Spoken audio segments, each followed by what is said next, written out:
Shut up and sit down.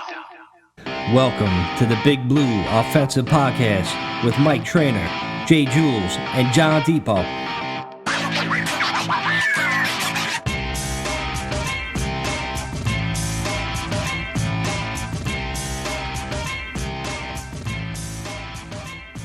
Hey, what's up, Giants fam? Welcome to the BBO NYG podcast. What a glorious day. We're all back together again. Jules is back for 2 weeks in a row. Must be a record. John is back from vacation, taking a week off. Guys, welcome back, man. What a great week to be back, huh? Yep. Oh, boy, is it ever. And Is it ever. And in the final hour, we get everything that we need to have happen and start off this fucking podcast in the right way. You know, and for those of you that are living somewhere else or have no internet service or we're out of town for a week somewhere where we're on some like deserted island, Daniel Jones is signed. Saquon Barkley's back for another year. And we're going to get into all the details and everything else surrounding all that kind of stuff. But that's what's going on, Giants. Jules, the only group of people that don't know Daniel Jones was signed was like probably a lost tribe in the Amazon. Everybody, it's fucking all over the place, man. What's that island that's like off the coast of like India or something where like you can't visit? They let them be like indigenous like the last like fucking 30,000 years. Dude, just I don't know. But I see the picture on like a National Geographic or whatever, and they had a drone flying over these motherfuckers, and they were staring at it with like steer spicks and shit. It was fucking. They had like paint over their face. I think it might have been blood, and they were all barefoot. It was insane. It was insane. Was it like Ace Ventura Pet Detective style? You mean? That's some shit. Yeah, come to me, my jungle friends. It was out of control, man. You gotta Google it. Some kid that was on like a Christian missionary kept trying to go to that island, and then finally he arrived, and he didn't make it off. Oh yeah, that dude got killed, right? Oh yeah. Of course, they see a weird fucking character like come onto your island. You're dead, man. White man's the devil. Bleep. John, do you want to get this celebratory shot out of the way now, or I feel like I feel like John has to start it, man. All right. Well, gentlemen, we do this podcast for a couple of years now between Brawl and Big Blue Offensive. And the whole time, to varying degrees, we've been proponents of Daniel Jones. We've had faith in him, Saquon Barkley, as far as like the team backing them, that their talent being what we think that it is. And meanwhile, the media, even fans locally, fans of other teams, have given this team shit in every possible way you can give a team shit. And today is March 7th, I believe it is. Yes. Early this afternoon, before the tag deadline, they get the news. Daniel Jones signs a 4-year, $160 million contract, and proving once and for all that Daniel Jones is the guy. Not to mention what he did this season and all that, but the fact that now Joe Schoen and Brian Daboll have officially made Daniel Jones their guy. We have to celebrate. We have to celebrate with a raise a glass right here. I'm just going to do a quick plug.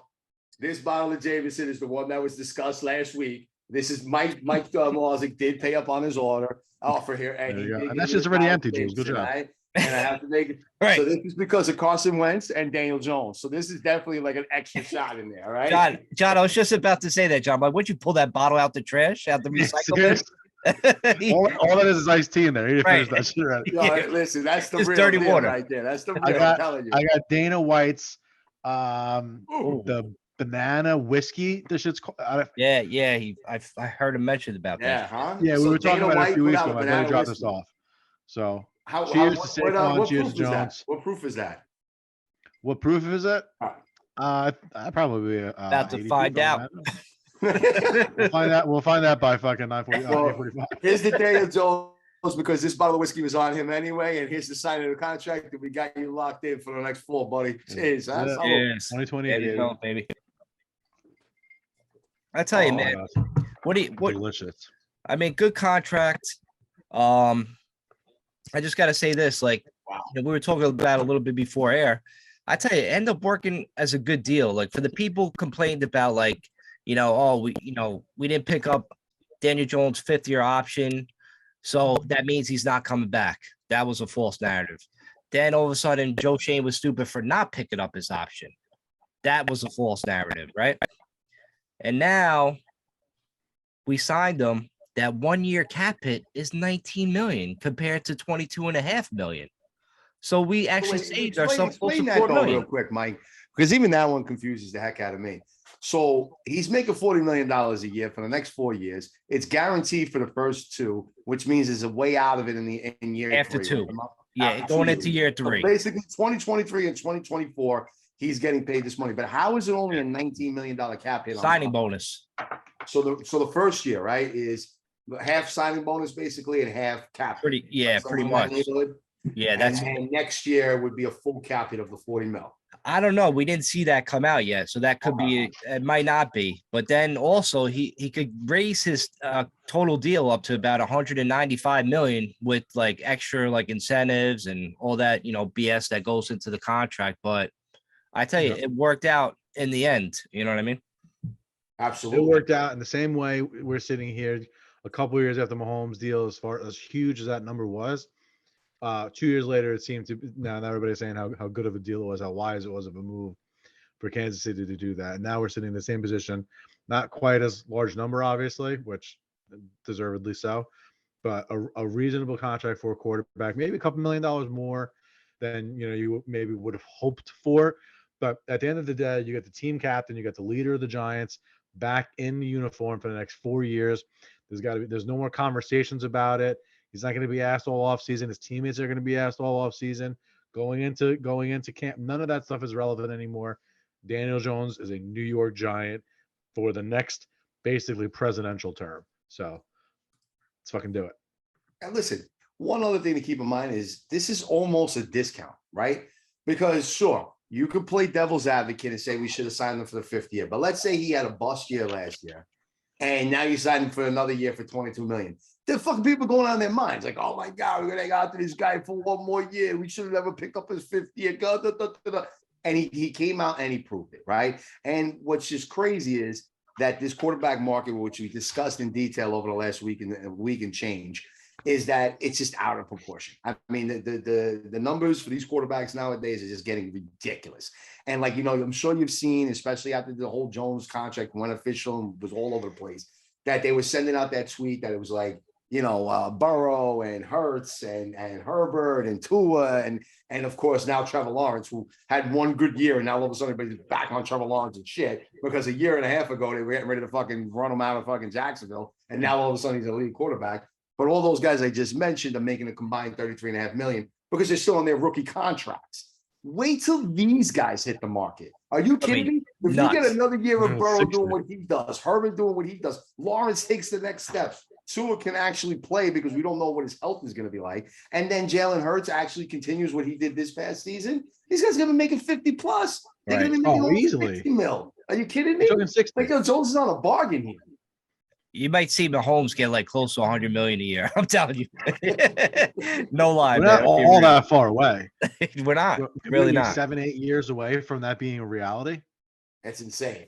That's fucking insane, dude. Yeah, it's insane. It may not be in the next few seasons or anything, maybe in the next 10, but at some point in time, someone's going to get $1 billion contract. Like that's coming. Oh yeah, $1 billion contract is coming sooner than later, which is fucking crazy.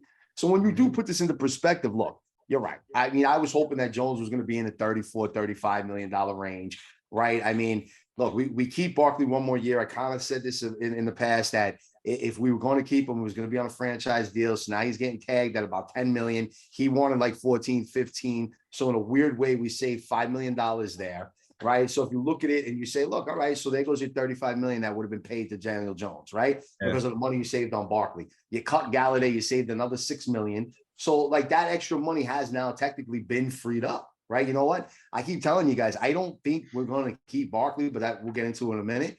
But, I mean, obviously past the season, obviously we tagged him, so he's here. Can we tag him 1 more time? Absolutely. Yeah. And then, you know what? Look, if you do that, right, and you end up tagging Barkley in back-to-back fucking years, that's it. I mean, he's not getting a contract now. You know what I'm saying? Like, then we kept him here. He stayed a Giant, and he was relevant for those seasons. And then after that, he probably ends up going somewhere. So that is a possibility. I know I'm getting way ahead of myself. Yeah, you are. That. But, you are, Jules. These are good things. These are good things. He ain't going nowhere, man. But listen, these are good things. You hit it on the head, though. We're going to have, like, after, Jones signed and then Barkley, with the tag and everything, maybe it does work out a long-term deal. We don't know that yet. But right now, we have about close to $20 million to sign free agents. That's after Barkley and Jones being back. So, I mean, we'll get into next week where we're going to have a list of free agents who we think we want.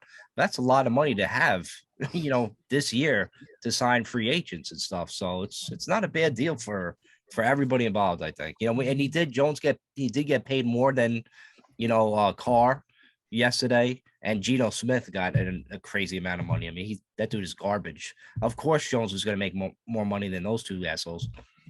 It's funny you said that because I got very worried when I saw what Geno Smith got. I said, "Oh shit!" I was like, "We're gonna have to waste the franchise tag on Daniel Jones because it's just gonna get crazy." Yeah. And then it's kind of like what Crazy Malazzi was saying last week, which he did bring up a good point, and I have to give him credit on that. Where he was saying, if we did have to rely on tagging Jones this year, and then he goes and does a better season, we're gonna have to pay him $50 million. You know what I mean? And like, so at least we got him locked in at this 40, where, it sounds astronomical for a guy that, only threw 15 touchdowns and had 23 or 22 total touchdowns, but 22. Get into his offensive supporting cast. We get all that. We're fans. We talk about it all the time. But like the reality is that's what we're paying for. But at the end of the day, what else was there? I mean, we picked 25th. We're not going to get a quarterback. We're not going to give away future draft picks to try to trade up and get one of these other guys that are in this year's draft. You're not going to take a chance on the kid from Richardson from Florida, if he even falls to 25th at this point, because the way they're saying he's starting to look, he might even move up in the draft. So it's like, you know what? You had to hedge your bet, and you're not going after Derek Carr. You're not going after Aaron Rodgers. You're not going after any of these other free agent quarterbacks. So where are you going to put your money? And they did it exactly like we said a few weeks back, where we said, look, the Giants set up in a way where they get out of jail free. They only got to do this for 2 years. It's a $19 million cap hit this year, and then maybe next year it fucks us a little bit. But then after that, if Jones sucks the next 2 seasons, we move on. It's 2 years, big fucking deal. But if he doesn't, he takes that next step, we got ourselves a stud quarterback at 28 years old. Going right into his prime seasons. Age 26, 27 through like 32, 33 is when you can really say is the meat of, a current generation quarterback's prime. So you have him for 4 years so far. You have 2 more where, you're paying him decent money, and 6 years in, if he's proven that he's an elite quarterback or close to the conversation, I mean, thank you, Dave Gettleman. I say, hold on. I know you're going with that one, but listen, thank you for Joe Shane for getting his job done. All right. The guy's going out there and he's showing himself that he is the man at GM right now, because he's pulling down these deals and he's getting these guys in camp and getting them signed and keeping who he wants to keep here. So they see something in Jones. They obviously have to, right? Dave and Winkowski and those guys, because they went out and got him. You saw that all year, though. You saw that all year from fucking We did. The training camp all the way on through, the way Brian Dable had such like a, I don't know what word to use here, but like a snarkiness to him when being asked about Daniel Jones. And he would like remind him, like rub it in the, another week, good game, Daniel Jones, right? Good week, Daniel Jones, right? Like going like that to reporters that he knew were, roasting Daniel Jones previous to this year and also this year. And, really kind of just like protecting the quarterback and really sticking up for him. You could just see there wasn't like a, company line. Like this guy had like a personal responsibility almost, or like a personal like desire to fucking stick his chest out for his guy. And Daniel Jones proved him right.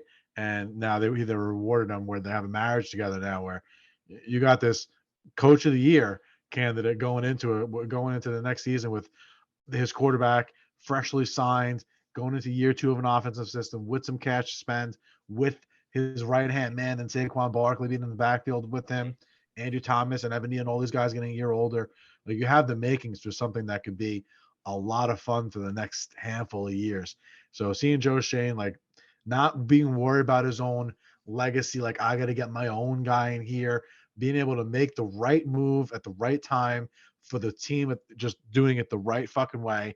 And listen, you never know what the future holds. This could blow up on everybody's face, but the way it feels, the way it looks, the way it smells right now, it just feels like it's coming together. Like you really see the fucking formation of, what's going to be a really fun franchise for the next handful of years. And you know what's another good thing too is you bringing up the whole Dable thing is I can't remember the exact game, but it was definitely like a 1 o'clock game mid-season where Jones like did like a big play. It might have been like a little bit towards the middle half of the second half of that season where he ran off the sideline. He was all pumped up, and I think it was like the quarterback's coach or somebody ran over and was trying to calm him down. And Dable came running off from the sideline and was like, "Are you fucking crazy?" And like started pumping Jones up even more. And like it just goes to show the type of coach that he was and the relationship that they were starting to create at that point in the season. And it was like his game progressively got better and better moving forward. So it just shows that like he's that kind of a real coach. That's why he won Coach of the Year. He fucking deserved it hands down. And they feel like they got their guy at least for the next few years. Where he still look, Jones still got shit to prove. He's still got to show that he belongs in the conversation with all those before mentioned guys, and we'll see what happens. You know what I mean? And that's kind of where it's going to be at, like moving forward. And listen, we should be excited, all right, because we don't have to worry about trying to pull some veteran bullshit quarterback in like the Saints are doing with David Carr, with Carr rather. Mediocrity. The Jets, bro. The Jets. The Jets. Imagine being the Jets. Where the Jets are possibly bringing in Aaron Rodgers. I was joking with one of our friends earlier today, and I said, "What is that going to end up being? Brett Favre 2.0?" Right, exact same thing. Yo, corpse of mediocre QBs, man. Mediocre QBs. Yo, listen, Rodgers at the end of his run, and you know what? It was like Brett Favre, and he's got the legendary in Green Bay, but are they really going to translate over to another fucking team? And then they go to the Jets, and who knows? And it's a weird thing. Like I really thought Carr was going to end up on the Jets, and then he didn't. And it really goes to discuss. It's like, well, if you're not going to go after those type of guys, what are you going to do? You're going to sit back and try to rebuild again? That kid, I understand Richardson is not built like Malik Willis, but you know what? The hype around them is kind of eerily similar. And you know what? We saw Malik Willis did. Now we're seeing we'll see what this kid Richardson does. But you know what? I'd rather be with a commodity that we know, someone that knows the team, someone that was proven a winner, and someone who won a fucking playoff game. Like, give me a fucking break already. And someone the teammates are willing to fucking die for. That's so important at this position, man. This isn't a wide receiver. Like, this isn't a cornerback. This is the quarterback. Not a cornerback. This is the quarterback. It is imperative that you guys want to run through a fucking wall for you. And you could go up and down that fucking roster, man. And those guys, each and every single one of them, you could tell the tone of their voice, the inflection in their voice, the look in their eyes. You can tell that they really, truly believe in this kid, Daniel Jones. And fucking, it's such a huge thing because listen, we all grew up in New York, New Jersey area. Most of your friends are Giants fans, but a good 40% of them are Jets fans. And you talk to an all-time Jets fan, bro. I'm talking about like a 60, 70-year-old guy, and they don't know what it's like to have a franchise quarterback since they're children, bro. They're miserable. Legit. And what happened? They're miserable. They're miserable. They're miserable. Listen to Joe Beningo, bro. That guy fucking goes crazy about how the Jets can't fucking get the quarterback, just can't get the quarterback. And where we've successfully now, all things considered, you're going to go from the year 2004 to maybe the year 2034 and beyond with having two quarterbacks the entire time.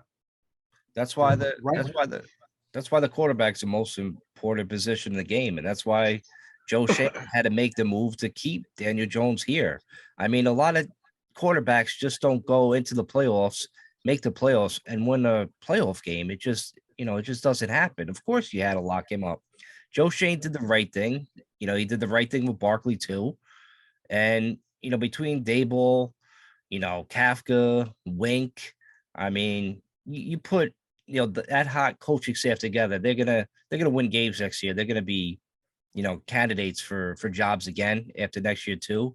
But I tell you, with that group in there, and if they improve like interior offensive line and add more weapons to the offense, which they're gonna do, I mean, we're gonna see a big jump in play, and everybody's gonna have their eyes open watching Jones and making sure he's the man. He's the man. You're gonna see that a lot.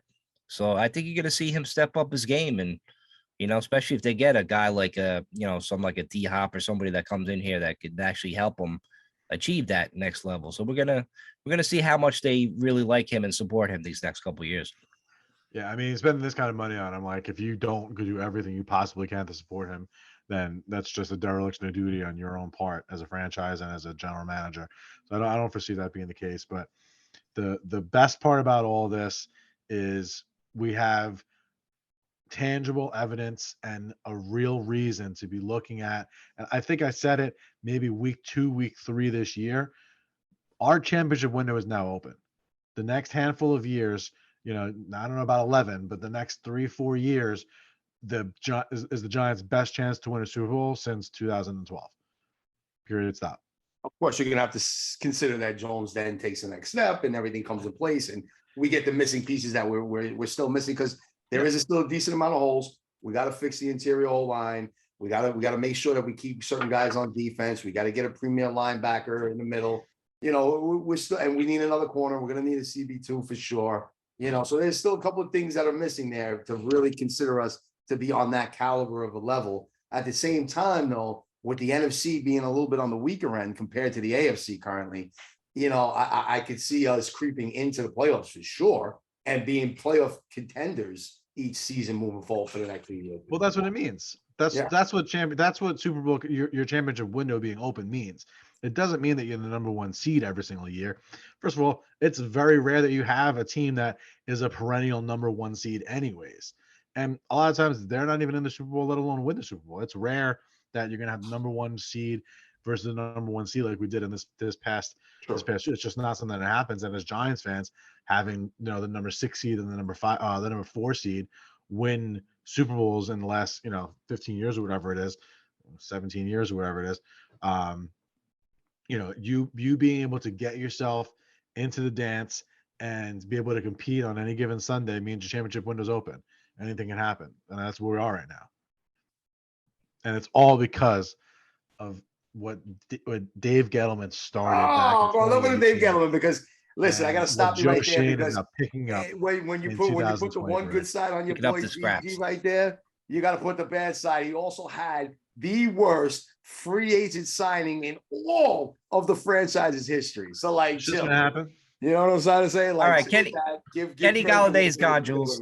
He's gone. Kenny Galladay is gone. But now, speaking of Gettleman and his guys, Barkley, Jules, what do you think they do with Barkley now that they tagged him?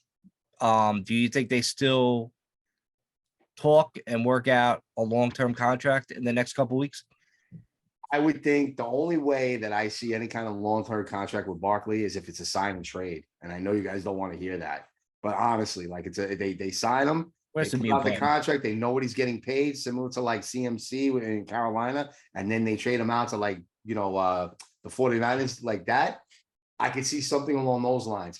I'm telling you guys, I've been saying this for the longest time. It doesn't surprise me that they are not signing Barkley, dude. They're not going to do it. They're not going to give him $45 million over 3 years. It's just not going to do it. It's just eating into too much of the capital. He's too much of a risk, unfortunately. He may only be 26. He may be extremely dynamic as an athlete, but these running backs get old quick. I mean, look at Tennessee for a quick moment. They're trying to trade out Derrick Henry, who, again, had another spectacular season when you really look at his stats and his numbers.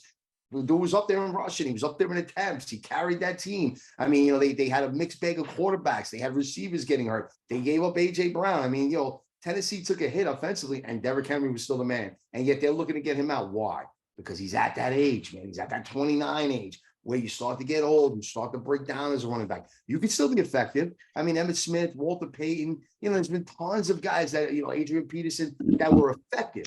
But you don't want to be paying this guy top running back money when he's getting into that part of his career, especially with an injury history, because what happens with injuries, you get older quicker. You know what I mean? You're not, he's not a regular 26-year-old that has had no injuries, where those 26-year-old legs are fresh as can be. He's more like a 28-year-old almost at this point. I don't know. He hasn't played he had pretty much like 2 years off. Like, John, what do you think? Do you think you think Jules is fucking nuts? Yes, but I was going to make you could make the argument for the exact opposite. But you can make the argument for the exact opposite, given when he lost that season to the ACL, he lost the entirety of the entire season. That's hundreds of touches that his body never took. And fortunately, having the way the other season played out, where you had so many games where the Giants just were playing from behind, so you really weren't able to lean. Like this year, there was games he had 30 plus rushes. Like That never existed beforehand. That's real Derrick Henry workload. Guys going to be out of the league at 30 years old type of behavior. That's just hasn't been the case for Saquon in any way, shape, or form. And I think that the amount of mileage left on this guy might surprise some people. I think you might be looking at a guy who's got the talent, the explosiveness that can last at least another 3-4 years. And again, I just don't know how you can have a Lamborghini like that just kind of fall into your lap. However, it was second pick overall, this, and that. The Martians gave him to you. Who cares? The guy is on the fucking roster. He is beloved by that locker room, which I can't stress enough how important that is in this league. We see it all the fucking time. And what it would tell the rest of the team and the free agency, potential free agents as a whole, that you can dedicate your life and every single waking breath to being the best possible player you can for the team, and then them just fucking let you go for a draft pick or two, thinking that they're going to just replace you magically like that. It doesn't send the right message, and the guy has a way enough tread on his tire that there's really not a reason to figure out a way to get this guy locked up. You don't want to pay him 45 over the next 3 years? Okay, fine. Find a way to pay him 36, 37, make him happy, right? Signing bonuses, guarantees, escalators in the contracts where he can make 50 over the next 3 years, provided he has X amount of touches and games played and whatever other bullshit you want to put into the contract.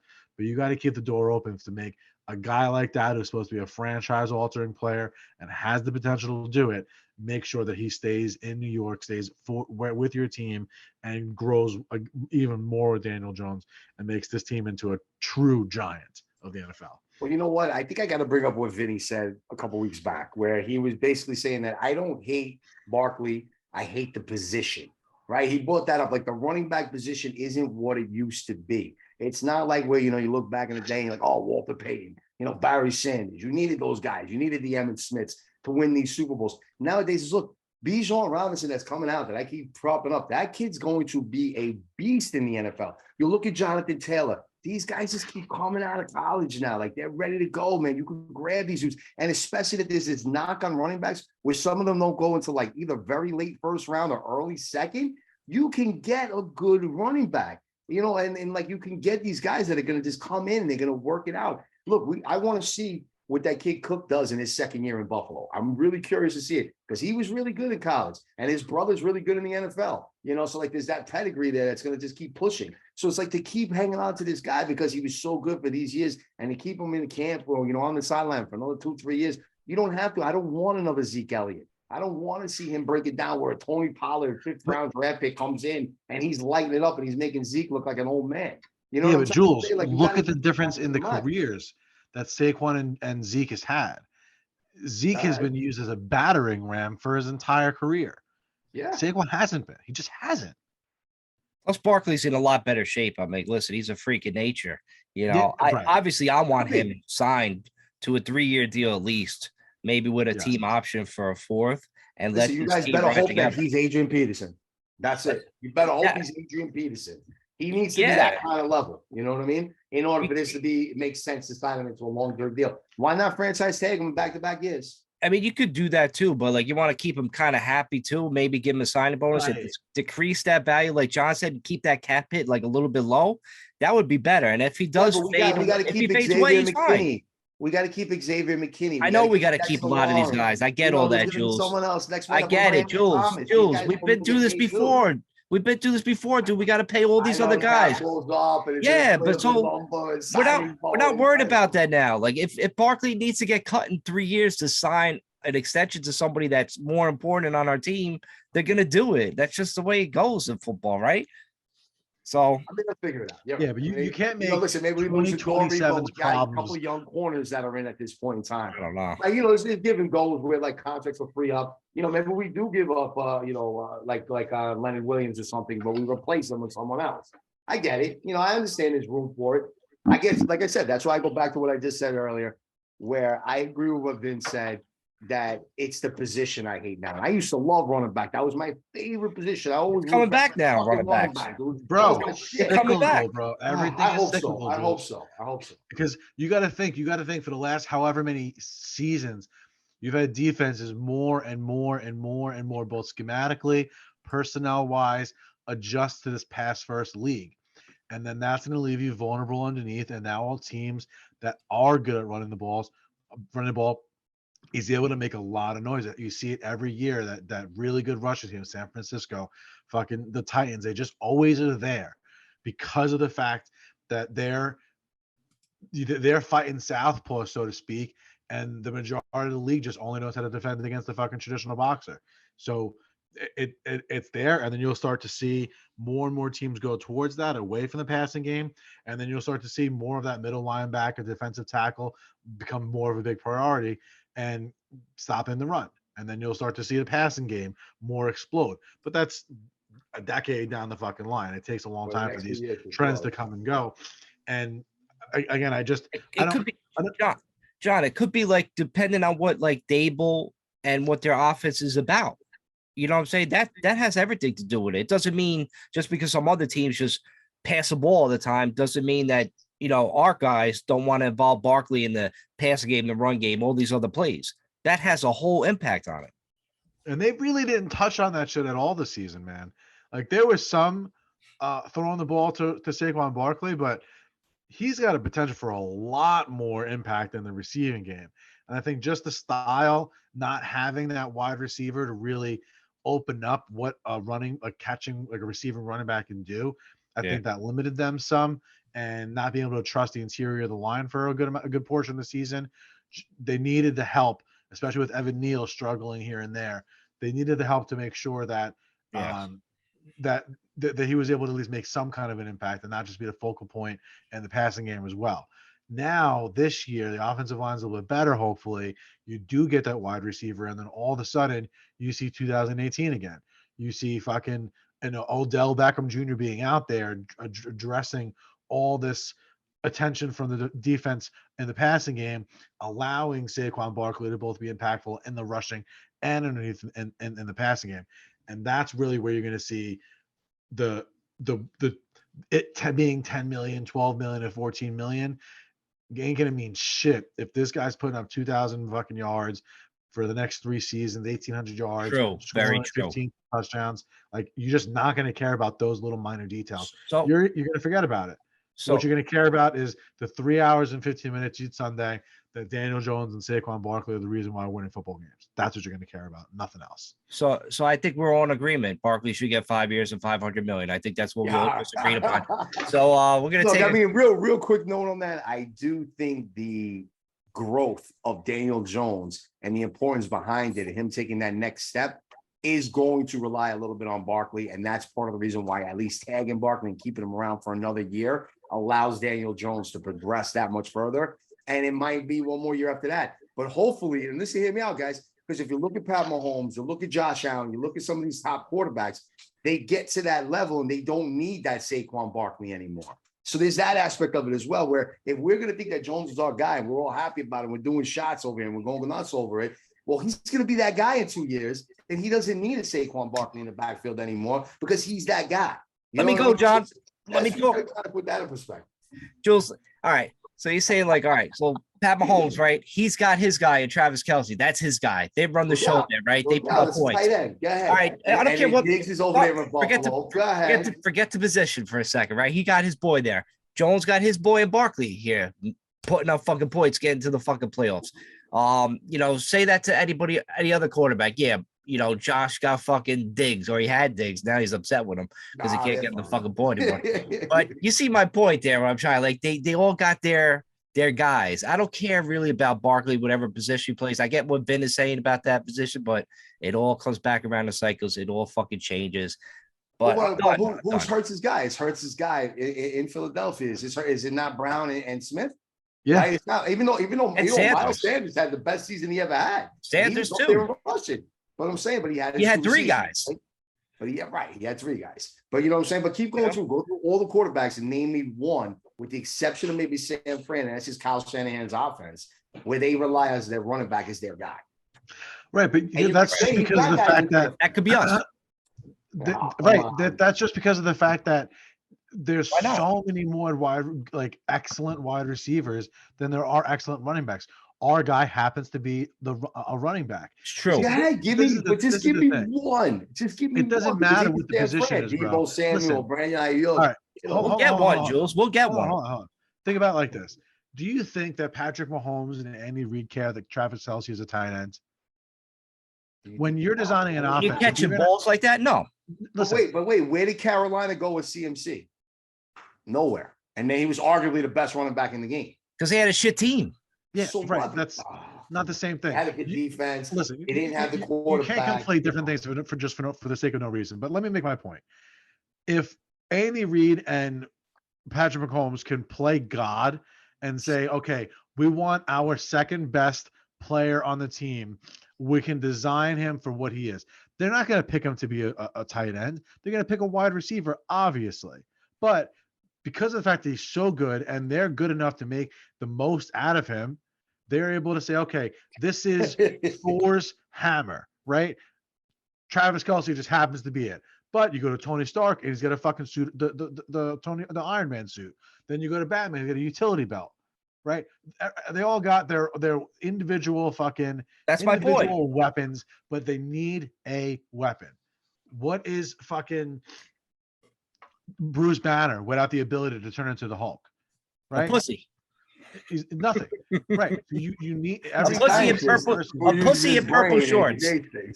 Every single quarterback just needs that weapon. It doesn't matter what it is. It could be a sword. It could be a fucking nunchuck.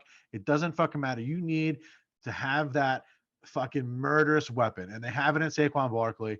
And it doesn't matter if it's RB, WR, or fucking ball sack next to his name. It doesn't matter. You better hope he's able to have a major impact in the game. And I can even get into more of this. And I made this point on fucking many other podcasts that we've done.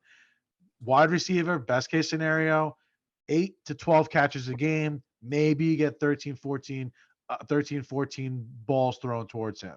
With a running back, you're getting 15, 18 rushes a game, plus maybe another 4 or 5 catches for a total of 22 to 25 to 27 times a game he's touching the ball. Literally twofold, maybe twofold plus on as far as the amount of times that he can actually get the ball into his hands. So just from that standpoint, the efficiency, the ability to hit that button and use your special move that many more times, how does that not stand for more? Who cares about the year 2027? You better hope that your wide receiver who brought you to the Super Bowl can shoot himself in a club and go to jail for 3 years. But you better hope that Wink turns that defense into the 85 Bears or the 2000 Ravens, and that we have Walter Payton and Jamal Lewis in the fucking backfield, because those are the only type of teams that were built like that won like that didn't have that offensive player. With that said, it doesn't mean we're drinking all Jameson on tonight's episode. Salud. How many teams by rights in the last 15, 18 years have won multiple Super Bowls, have multiple Super Bowl appearances, and their best skill player was a tight end? Okay. It's right. not a running back. But still, like, why can't we be? Yeah, exactly. Why can't we be? The ball, baby. What exactly? Why can't we be the Giants? Be a team that has a running back like Barkley and win the Super Bowl? Why can't it just be us? Why does everybody just because you have somebody better than Isaiah Hodgins as a fucking number one receiver? Right? That's what I'm saying. Playing and fucking, that's what we got to get back. We got to get Wandell back. We got to get another guy like that. But why can't we be a team that have a stud running back win it? Just because other teams win by a running back by committee, that don't mean shit. It does. It's not us. That's not our team. Every year is a different team that wins the Super Bowl anyway in the NFL. Well, listen, when Tampa won, Leonard Fournette was playoff Lenny, so like they were crushing with that. And Fournette was a top fucking pick too. Sorry, I think he went downhill. I think he went 5th or 6th overall. Listen. So Barkley went 2nd. They're both the Tom same Brady was fucking the reason why that team went to the Super Bowl, though. Let's not pretend that Leonard. Yeah, but Leonard Fournette was sensational in that playoff run. Let's not forget that the guy was averaging 30 yards. But if you don't think that his success was directly related to the fact that Tom Brady was the guy on the center, Brady had a shit ton to do with it. But that's my point. Like Sam Darnold was the quarterback. But you know what's funny about that is Fournette, who was a former top 5 pick overall, coming out of college. You're not going to willing to give him that credit when he had an amazing playoff run where they were calling him playoff Lenny. No, it all fucking falls back to Brady. But when it comes to don't give him Barkley, any credit. Barkley's the savior. Barkley will carry us. Praise. Praise Right, Allah. but Barkley. you look at Leonard Fournette play football. You look at Saquon play football, and there is a clear and distinct difference in their ability I have to to get more be Jameson by the time superhuman. this shit's over. When you look at Leonard Fournette play, you can say, okay, this guy is an NFL caliber running back with the potential for a special play here and there. When you watch Saquon Barkley play, you say this guy was not built on earth. Well, listen, this is the topic of discussion that's going to be going on from now until the end of the season at the very least. But in reality, to end on a happy note, the reality is we got both of them back for the 2023 season. And that's Fuck yeah, all that baby. fucking matters with cap space, with the draft still to come, and with shit fucking left out there. So here, John, raise your glass to that shit one more time. Salud, my Let's cheers to that friends. shit. All right, let's all get on the same page. Fuck it. That's what we got for 2023 so far. right, Salute, so- my friends. That's got to be the title of the episode. So we agree that Barkley's going to get paid for multiple years now. So can we take a quick commercial break and then we'll just come back with Quick haters. the haters club that everybody loves out there, no matter what people say through text messages that I might get, that you unhappy, ungrateful You know who bastards. you are. So we'll be right back. We'll be right back on the BBO NYG podcast. All right, we are back on the Big Blue Offensive Podcast. I'm Mike, that's Jules, that's John. Guys, real quick, Haters Club. Welcome all you ignorant ass bitches, critics, complainers, disgruntled rappers, and racists especially, to the 9th annual International Player Haters Ball. Oh man, hate. I just had some nominations. It's going to be actually some people that are on ESPN, Josina Anderson, Ryan Clark. Basically, they just came out comparing Jones's contract to Lamar Jackson's. Ryan Clark saying, I can't believe I'm in a world that Daniel Jones makes more money than Lamar Jackson. So I'm like, okay, for what? Like a few weeks until fucking Lamar Jackson gets 300 million. And then he started playing like the race card, of course, because that's his kind of thing on ESPN, which that pissed me off because, you know, it's just not true. And why are you comparing our team to that team? Why are you comparing just because Jones is white? It just gets me infuriating. And Lamar Jackson did turn down like over 250 million that we know about. So that's over $100 million more. He turned down that contract. He's the one that. What was that contract going to be? It was 250 for what though? What was the dynamics behind it? It was like 4 years or something like that. Like, and the guarantee money was like 130. Okay, but that guarantee money that was like that was months ago. It was months ago. That contract had to come up in these previous negotiations that they're doing, right? And I don't know how you guys feel about that. I feel like it pissed me off. Josina Anderson pretty much tweeted at Lamar Jackson saying, keep your head up. I'm like, keep your head up. I can't even go to the grocery store and afford a carton of eggs. And this motherfucker's turning down over 250 million. And you're telling him to keep his head up? Get the fuck out of here. But wait, I really need to be clear on this. So he was offered 250 million over 4 years. Over no, 4 that years. can't be right. That math doesn't make be sense. right, but it's like 62. Yeah, it's got to be a 5 or 6 year Yeah, like deal. 62 $62 million a year or something. No, but it might have been 5, John. You might be right, Jules, too. But I thought it was 4 with incentives. I could be wrong, but I know the guarantee money was like over 130. 240 for 4 years is 60 mil a year. I don't. It was too much. So 5 years, 50 million each. All right, that makes more sense. that sounds. And I about get right. it. Look, Lamar turns around and he sees quarterbacks like Kyler Murray, Deshaun Watson. Watson. Guaranteed money. And they got all that guaranteed money, and they see these guys, and they go, and he goes, "Look, I'm better than them." And look, he arguably could be better than them, right? He's definitely better than Kyler Murray. Hell yeah, absolutely. Could it be better than Deshaun Watson? I'm not sure. I want to see what Watson looks like with a full preseason, on a new team, and without DeAndre Hopkins, right? Let's be real here. Like, I want to see what he looks like without that dynamic. But I mean, Watson was good in college, so I don't know, right? The argument's there, but that's what Lamar's stance is. He's like, yo, I want an MVP in this NFL. You know, you can't take that away from him. Maybe he doesn't do that well in the playoffs. Dude still got an MVP under his belt. And he's like, yo, if these guys are getting paid that, I deserve to get paid that shit too. So that's where it's coming from. And He if he does, though. did get offered that, where he was making 50 mil, where Rodgers was maybe edging him out by $1 million or something a year, he's still making more than Pat Mahomes, who's got 2 Super Bowl rings, Josh Allen, who's got more playoff wins than he does, and freaking, what else you compare yourself to at that point? Deshaun Watson, Murray. So that's what's going up in his head. If you can turn down $250 million for a fraction of your career, for real, you have no one on we have him a guaranteed, dude. Fucking feel sorry for you. You guaranteed him $130 million. No matter what happens, you could trip falling down your stairs. You still made $130 million. Like, and that's also the karma thing, bro. Like, he's trying to hold his team hostage. A little bit. Daniel Jones isn't. Right? It's just what it is. And you know what? Karmically speaking, it worked out exactly as it should. The guy got what he could get out of his team for sure. I'm not going to pretend like Daniel Jones took some kind of like a tremendous hometown discount. But the fact of the matter is, it's a reasonable contract by any measure for a top-end fucking quarterback in the top NFL. 15. Top 15. Top 15 quarterback in the NFL. He's top 10 quarterback as far as talent level is concerned. Production-wise, we'll see what happens. Right. We'll argue all that, like at least top 15. It's hard to not put him in the top 15. He's been top 15, though. That's been the case his whole career. But as far as like actual ability to put him on the field, to execute your offense, there aren't 10 quarterbacks better than him currently in the NFL. Period. Stop. I don't care what the numbers say. I don't care about any of that shit. When you watch the kid play football, when you watch his ball placement, when you watch how he fucking devastates and decimates teams with his legs, you cannot make an argument there are 10 quarterbacks better than him playing football right now in the NFL. There just isn't. And just real quick, too, because I didn't mention this earlier and I wish I would have, but talking about what, seeing Lamar Jackson holding his team hostage, and you go back to like the Le'Veon Bells and you go back to all these other teams. If nothing unfolds, granted, this just happened a couple hours ago that they put the franchise tag.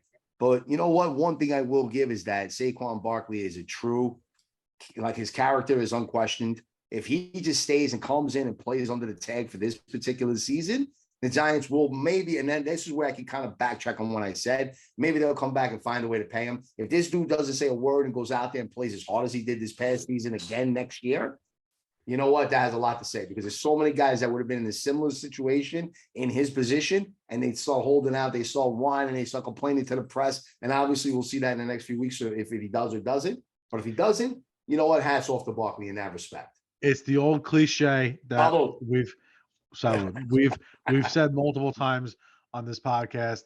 There's guys who play professional football and then there's professional football players. Saquon Barkley is the latter. And for that reason, it will be one of the contributing factors as to why he is on the team, and they will bend over backwards for him because of the way he does for them. That reciprocal relationship between him and the team and the way that they're going to treat each other in negotiations and just business overall, what they expect out of him, he expects out of them is going to be 10 times more than a guy that's holding on to his team, holding them hostage, trying to squeeze them for whatever it is, on whatever the story is.